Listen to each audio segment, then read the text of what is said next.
எல்லாம் உன் கைராசி என்பது 1980 ஆண்டு வெளியான தமிழ் படம். இந்த படத்தை இயக்கியவர் ஏ திருமுகம். படத்தின் முக்கிய கதாபாத்திரத்தில் ரஜினிகாந்த் நடித்திருக்கிறார். 1978 ஆண்டிலேயே இந்த படத்துக்கான வேலைகள் ஆரம்பிக்கப்பட்டாலும் படம் 10 அக்டோபர் 1980 ஆண்டு திரைக்கு வந்தது. ஆனால் எதிர்பார்த்த அளவுக்கு படம் வசூல் செய்யவில்லை. படத்தின் கதை ஒரு பக்கம் கடத்தல் தொழிலில் இருக்கும் மணிக்கத்தை பற்றியும் இன்னொரு பக்கம் நேர்மையாக வாழ முயற்சி செய்யும் மெக்கானிக் ராஜாவை பற்றியும் செல்கிறது.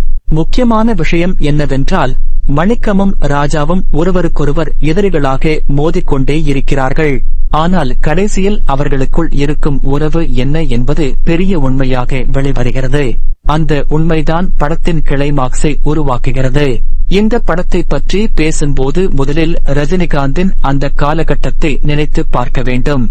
1980 ஆண்டில் ரஜினிகாந்த் என்ற நடிகர் இன்றைக்கு நமக்கு தெரிந்த சூப்பர் ஸ்டார் நிலைக்கு இன்னும் வரவில்லை. ஆனால் அவருடைய நடிப்பு வேகம், உடல் மொழி, கோபத்தை வெளிப்படுத்தும் விதம், சண்டை காட்சிகளில் காட்டும் துடிப்பு, சாதாரணமாக பேசும் காட்சிகளிலும் தெரியும் தனித்துவம் ஆகியவை ரசிகர்களை வேகமாக ஈர்த்துக் கொண்டிருந்த காலம் அது. அதனால் எல்லாம் உன் கைராசி படத்தை பார்க்கும்போது இது ஒரு பெரிய நட்சத்திரத்தின் முழுமையான மாஸ் படம் என்று எதிர்பார்த்து பார்க்கக்கூடாது. அந்த காலத்தில் ரஜினிகாந்த் தொடர்ந்து பல விதமான கதைகளில் நடித்து தனது நடிப்பு திறனை நிரூபித்துக் கொண்டிருந்தார். இந்த படத்திலும் அவர் ராஜா என்ற மெக்கானிக் கதாபாத்திரத்தில் வருகிறார். ராஜா ஒரு சாதாரண மனிதன். அவனுடைய வாழ்க்கையில் பெரிய வசதி கிடையாது. அவன் செய்யும் வேலை மெக்கானிக் வேலை. அவன் வாழும் உலகம் சாதாரண மக்களின் உலகம். ஆனால் அவருடைய வாழ்க்கைக்கு எதிர்ப்புறமாக மணிக்கம் இருக்கிறான். மணிக்கம் ஒரு கடத்தல்காரன். அவன் சட்டத்துக்கு வெளியே வாழ்கிறான். பணம் சம்பாதிக்க அவன் எந்த வழியையும் பயன்படுத்த தயங்குவதில்லை. இங்கேதான் படத்தின் முக்கியமான மோதல் ஆரம்பமாகிறது. ஒரு பக்கம் உழைத்து வாழும் ராஜா, மற்றொரு பக்கம் குறுக்கு வழியில் பணம் சம்பாதிக்கும் மணிக்கம். இருவரும் ஒரே உலகத்தில் இருந்தாலும் அவர்களுடைய வாழ்க்கை முறைகள் முற்றிலும் வேறுபட்டவை. ஆனால் சினிமாவில் இப்படிப்பட்ட இரண்டு மனிதர்கள் சந்திக்கும் போது அவர்கள் வெறும் எதிரிகளாக மட்டுமே இருக்க மாட்டார்கள். அவர்களுக்குள் ஏதாவது ஒரு மறைமுகமான தொடர்பு இருக்கும் என்ற எதிர்பார்ப்பு நமக்குள் உருவாகும். இந்த படத்திலும் அதுதான் நடக்கிறது. ராஜாவுக்கும் மணிக்கத்துக்கும் இடையில் பல மோதல்கள் வருகின்றன. அவர்கள் ஒருவரை ஒருவர் எதிர்க்கிறார்கள். சில நேரங்களில் நேரடியாக சண்டை போடுகிறார்கள். சில நேரங்களில் சூழ்நிலைகள் அவர்களை எதிரெதிராக நிறுத்துகின்றன. பார்க்கும் நமக்கு ஒரு கேள்வி தொடர்ந்து இருக்கும். இவங்களுக்குள்ள இவ்வளவு பெரிய பகை ஏன்? அந்த கேள்விக்கான முழு பதில் உடனே கிடைக்காது. இதுதான் படத்தின் கதை சொல்லும் முறையில் இருக்கும் முக்கியமான விஷயம். மணிக்கம் யார்? ராஜாவுக்கும் மணிக்கத்துக்கும் என்ன தொடர்பு? ஏன் இந்த இருவரும் தொடர்ந்து மோதுகிறார்கள்? இந்த கேள்விகளுக்கான பதில் படத்தின் இறுதிப் பகுதியில்தான் முழுமையாக வெளிப்படும். இந்த மாதிரி கதைகள் அந்த கால சினிமாவில் புதிதல்ல. ஆனால் ஒரு கதையை எப்படி எடுத்துச் செல்கிறார்கள் என்பதுதான் முக்கியம். எல்லாம் உன் கைராசி படத்தில் இயக்குனர் ஏ திருமுகம் இந்த உறவை மையமாக வைத்துக் கொண்டு கதையை நகர்த்துகிறார். ராஜாவின் கதாபாத்திரத்தை முதலில் பார்த்தால் அவன் ஒரு சாதாரண மெக்கானிக் மாதிரி தெரிகிறான். அவனுக்கு பெரிய ஆசைகள் இல்லை. அவன் யாரையும் ஏமாற்றி வாழ்க்கையில் முன்னேற நினைப்பவன் இல்லை. அவன் செய்யும் தொழிலை நம்பி வாழ்கிறான். அதனால் அவனுடைய வாழ்க்கை எளிமையாக தெரிகிறது. ஆனால் அவனுக்கு எதிராக நிற்கும் மணிக்கம் வேறு மாதிரியானவன். அவன் உலகம் முழுக்க சந்தேகத்தோடு பார்க்கிறவன். அவன் செய்யும் வேலை சட்டத்துக்கு எதிரானது என்பதால் எப்போது யார் தன்னை ஏமாற்றுவார்கள் என்று அவனுக்கே தெரியாது. இப்படி இருவரையும் எதிரெதிராக வைத்து கதை ஆரம்பிக்கிறது. படத்தின் ஆரம்ப பகுதியில் இருந்து மணிக்கத்தின் உலகம் கொஞ்சம் இருண்டதாகவே காட்டப்படுகிறது. அவன் சந்திக்கும் மனிதர்கள் எல்லாரும் நல்லவர்கள் இல்லை. அவன் செய்யும் வேலைகளும் நல்லவை இல்லை. அதனால் அவனை பார்க்கும் பார்வையாளருக்கு அவன் மீது உடனடியாக ஒரு நல்ல அபிப்பிராயம் வராது. ஆனால் சினிமாவில் ஒரு வில்லன் அல்லது குற்றவாளி கதாபாத்திரத்தை வெறும் தீய மனிதனாக மட்டும் காட்டாமல் அவருடைய பின்னணியையும் பின்னர் காட்டும் போது கதைக்கு வேறு ஒரு உணர்ச்சி கிடைக்கும். இந்த படமும் அந்த வழியில்தான் செல்கிறது. ராஜாவுக்கும் மணிக்கத்துக்கும் இடையே நடக்கும் மோதல்கள்தான் கதையின் முக்கியமான இயக்கமாக இருக்கிறது. சண்டை வந்தால் ரஜினிகாந்தின் உடல் மொழி உடனே கவனத்தை ஈர்க்கும். அந்த கால ரஜினியின் ஸ்டைல் இன்னும் ஆரம்ப வளர்ச்சி நிலையில் இருந்தாலும் அவருடைய இயல்பான வேகம் திரையில் தெரியும். அவர் ஒரு கதாபாத்திரத்தை வெறுமனே பேசுவதால் மட்டும் காட்டுவதில்லை. அவர் நடக்கும் விதம், திரும்பி பார்க்கும் விதம், கோபப்படும் விதம், எதிராளியை எதிர்கொள்ளும் விதம் எல்லாவற்றிலும் ஒரு தனி துடிப்பு இருக்கும். அதுதான் ரஜினிகாந்தின் ஆரம்ப கால படங்களின் முக்கியமான கவர்ச்சி. இந்த படத்திலும் அது இருக்கிறது. ஆனால் இன்றைய பார்வையில் சில விஷயங்கள் பழையதாக தோன்றலாம். அது இயல்பானது. 1980 எடுக்கப்பட்ட படம் என்பதால் அந்த கால சினிமாவின் வேகம், காட்சியமைப்பு, வசனம், சண்டை காட்சிகள், கதாபாத்திரங்களின் நடத்தை ஆகியவை இன்றைய சினிமாவிலிருந்து வேறுபடும். இன்றைய ரசிகர் தொடர்ந்து வேகமாக கதை நகர வேண்டும் என்று எதிர்பார்க்கலாம். ஆனால் பழைய படங்களில் சில காட்சிகள் மெதுவாக நகரும். கதாபாத்திரங்களை அறிமுகப்படுத்த அதிக நேரம் எடுத்துக் கொள்வார்கள். உறவுகளை விளக்குவார்கள். முக்கியமான உண்மையை உடனே சொல்லாமல் பின்னால் வைத்திருப்பார்கள். எல்லாம் உன் கைராசியிலும் இந்த பழைய கதை சொல்லும் பாணியை பார்க்க முடியும். இதனால் படத்தின் வேகம் எல்லா இடங்களிலும் ஒரே மாதிரி இருக்காது. சில காட்சிகள் சுறுசுறுப்பாக இருக்கும். சில காட்சிகள் மெதுவாக தோன்றலாம். ஆனால் கதையின் மையத்தை புரிந்து கொண்டு பார்த்தால் இந்த மெதுவான பகுதிகளுக்கும் ஒரு காரணம் இருப்பதை உணர முடியும். ராஜா மெக்கானிக்காக இருப்பது கதையில் முக்கியமான விஷயம். அவன் வாழ்க்கையை தனது கைகளால் கட்டிக்கொள்கிறான். அவன் செய்யும் தொழிலில் அவனுடைய திறமை இருக்கிறது. அவன் பணக்காரன் அல்ல, ஆனால் தன் உழைப்பை நம்பி வாழ்கிறான். இந்த கதாபாத்திரத்தை ரஜினிகாந்த் ஏற்றுக்கொண்டிருப்பது அவருடைய ஆரம்ப கால நடிப்பில் இருக்கும் ஒரு சுவாரஸ்யமான பகுதி. அந்த காலத்தில் அவர் வெறும் சண்டை நடிகராக மட்டும் பார்க்கப்படவில்லை. பலவிதமான மனிதர்களை நடிக்க முயன்றார். கோபமான மனிதன், ஏழை மனிதன், தொழிலாளி, சாதாரண இளைஞன், குற்றவாளி, எதிர்மறை கதாபாத்திரம், இப்படி பல வேடங்களில் அவர் நடித்துக் கொண்டிருந்தார். ராஜா அதில் ஒரு சாதாரண உழைக்கும் மனிதனின் பாத்திரம். அவனுடைய உலகத்தில் காதல், வேலை, குடும்பம், பிரச்சனை எல்லாமே இருக்கும். ஆனால் அவன் வாழ்க்கையை பெரிய சிக்கலுக்குள் இழுத்துக் கொண்டு வருபவன் மணிக்கம். இதுதான் கதையின் முக்கியமான திருப்பம். ஒரு கட்டத்தில் ராஜாவுக்கும் மணிக்கத்துக்கும் இருக்கும் உறவு பற்றிய உண்மை நமக்கு தெரிய வருகிறது. அதுதான் படத்தின் கிளைமாக்ஸ் நோக்கி கதையை அழைத்துச் செல்கிறது. இந்த உண்மையை பற்றி முன்கூட்டியே அதிகமாக சொல்லிவிட்டால் படத்தின் சுவாரஸ்யம் குறைந்துவிடும். அதனால் இங்கே ஒரு விஷயத்தை மட்டும் சொல்லலாம். ராஜா மணிக்கத்தை வெறும் எதிரியாக மட்டுமே பார்க்கிறான். மணிக்கமும் ராஜாவை வெறும் எதிரியாகவே பார்க்கிறான்.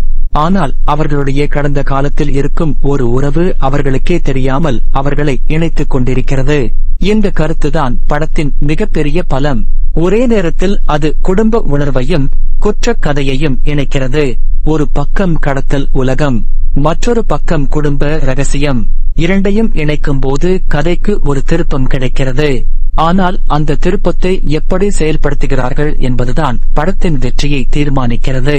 இங்கே சில இடங்களில் கதை எதிர்பார்த்த அளவுக்கு வேகமாக செல்லவில்லை என்ற குறை இருக்கிறது.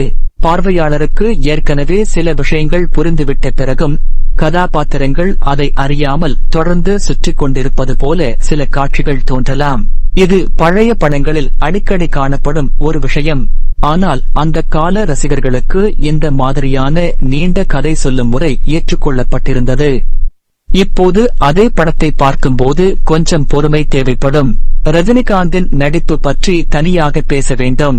அவர் ராஜாவாக வரும்போது கதாபாத்திரத்தை மிகைப்படுத்தாமல் நடிக்கிறார். அவருடைய முகத்தில் இருக்கும் கோபம் முக்கியமாக தெரியும். ஒரு மனிதன் தொடர்ந்து பிரச்சனைகளை சந்திக்கும் போது அவனுக்குள் உருவாகும் ஏமாற்றத்தையும் கோபத்தையும் அவர் வெளிப்படுத்துகிறார். சண்டை காட்சிகளில் அவருடைய உடல் மொழி இயல்பாக இருக்கிறது. அந்த காலத்தில் ரஜினியின் ஸ்டைல் இன்னும் முழுமையாக உருவாகவில்லை என்றாலும் அவருடைய தனித்துவமான திரை ஈர்ப்பு ஏற்கனவே இருந்தது. அவர் திரையில் வந்தவுடன் பார்வை அவரை நோக்கிச் செல்கிறது. அது நட்சத்திரத்தின் ஆரம்ப அறிகுறி. அவருடைய உரையாடல் சொல்லும் முறையிலும் ஒரு இயல்பான வேகம் இருக்கிறது.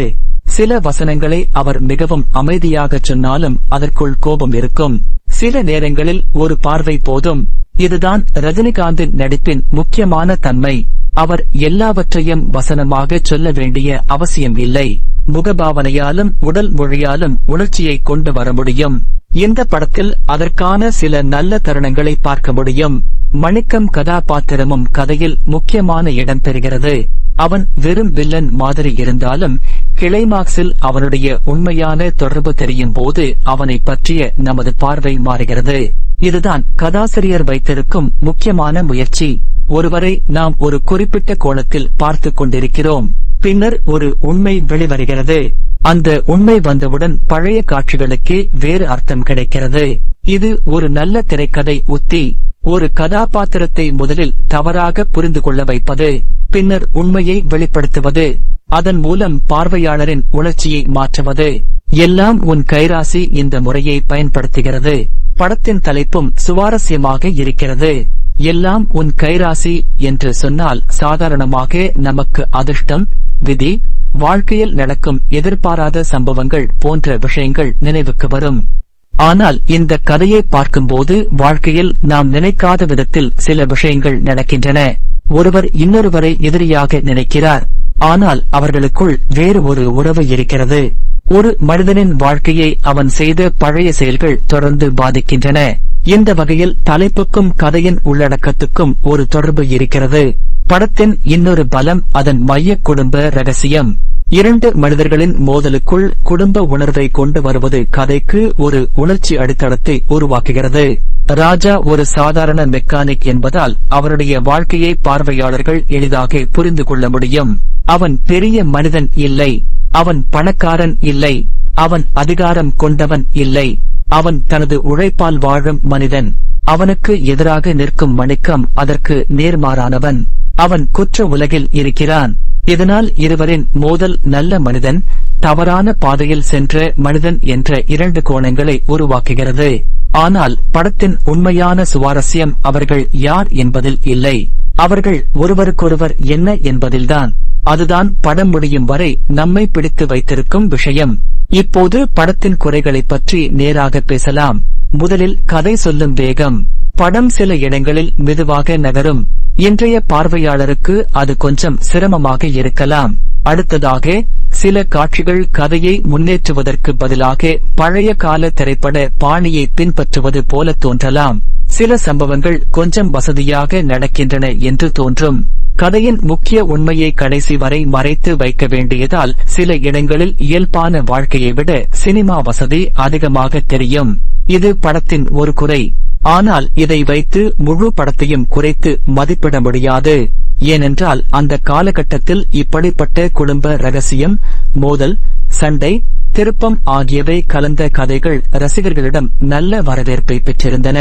இசை மற்றும் பின்னணி அம்சங்களை பார்க்கும்போது அந்த காலகட்டத்தின் திரைப்படத்தன்மை தெளிவாக தெரியும். இன்றைய டிஜிட்டல் ஒலி தரத்தை எதிர்பார்க்காமல் அந்த காலத்திற்கான இசை அமைப்பு மற்றும் பதிவு முறையோடு பார்க்க வேண்டும். அப்போதுதான் படத்தின் சூழலை சரியாக உணர முடியும். படத்தின் இன்னொரு நல்ல அம்சம் என்னவென்றால் ரஜினிகாந்தை ஒரு சாதாரண தொழிலாளி கதாபாத்திரத்தில் பார்க்க முடிவது. பின்னாளில் அவர் நடித்த பல படங்களில் அவர் மிகப்பெரிய ஹீரோவாக, சக்தி வாய்ந்த கதாபாத்திரமாக, எல்லாவற்றையும் வெல்லும் மனிதராக வந்தார். ஆனால் ஆரம்ப காலத்தில் அவர் இப்படி சாதாரண மனிதர்களின் கதைகளிலும் நடித்திருக்கிறார். அதை நினைவுபடுத்தும் படம் இது. ராஜாவின் கதாபாத்திரத்தில் மிகப்பெரிய ஹீரோயிசம் இல்லாமல் இருந்தாலும் அவருடைய தன்மையில் ஒரு உறுதி இருக்கிறது. அவன் தவறை ஏற்றுக்கொள்ள மாட்டான். அவன் பிரச்சனையிலிருந்து ஓடிப்போக மாட்டான். அவனை எதிர்த்து யாராவது வந்தால் எதிர்த்து நிற்பான். இந்த குணங்கள்தான் அவனை ரசிகர்களுக்கு பிடிக்கக்கூடிய கதாபாத்திரமாக மாற்றுகின்றன. மணிக்கத்துக்கும் ராஜாவுக்கும் நடக்கும் சண்டைகள் படத்தின் வணிக அம்சத்தை அதிகரிக்க முயற்சி செய்கின்றன. ஆனால் சண்டை காட்சிகளை மட்டும் நம்பி படம் ஓடவில்லை. கதையின் மைய ரகசியம்தான் முக்கியம். அதுதான் படத்தின் அடிப்படை. ஒரு நல்ல திருப்பம் எப்போது நன்றாக வேலை செய்யும்? அந்த திருப்பம் வந்த பிறகு முன்பு நடந்த காட்சிகளை மீண்டும் நினைத்து பார்க்கும்போது அவை புதிய அர்த்தம் கொடுத்தால். இந்த படத்தின் இறுதி உண்மை அந்த வகையில் செயல்படுகிறது. ராஜாவும் மணிக்கமும் எதிரிகளாக இருந்தது ஒரு காரணத்துக்காக. அவர்கள் ஒருவரை ஒருவர் புரிந்து கொள்ளாமல் இருந்தது ஒரு காரணத்துக்காக. அவர்களுக்குள் இருக்கும் உறவு வெளிப்பட்டதும் அந்த மோதலுக்கு வேறு ஒரு அர்த்தம் கிடைக்கிறது. அதுதான் படத்தின் முக்கியமான உணர்ச்சி தருணம். இங்கே ரஜினிகாந்தின் நடிப்பும் முக்கியம். கிளைமாக்ஸ் உண்மை தெரிந்த பிறகு அவர் காட்ட வேண்டிய உணர்ச்சியை அவர் இயல்பாக எடுத்துச் செல்கிறார். அதிகமாக அழுது காட்டுவதோ தேவையில்லாமல் வசனம் பேசுவதோ இல்லாமல் அந்த உணர்ச்சியை முகத்திலும் உடல் மொழியிலும் காட்டுகிறார். இது அவருடைய நடிப்பின் நல்ல பகுதி. ஒரு நடிகரின் திறமை சண்டையில் மட்டும் தெரியாது. அதிர்ச்சி, குழப்பம், கோபம், வலி, உண்மை தெரிந்த பிறகு வரும் உணர்ச்சி போன்றவற்றை வெளிப்படுத்தும் போதும் தெரியும். இந்த படத்தில் அந்த வாய்ப்பு ரஜினிக்கு கிடைக்கிறது.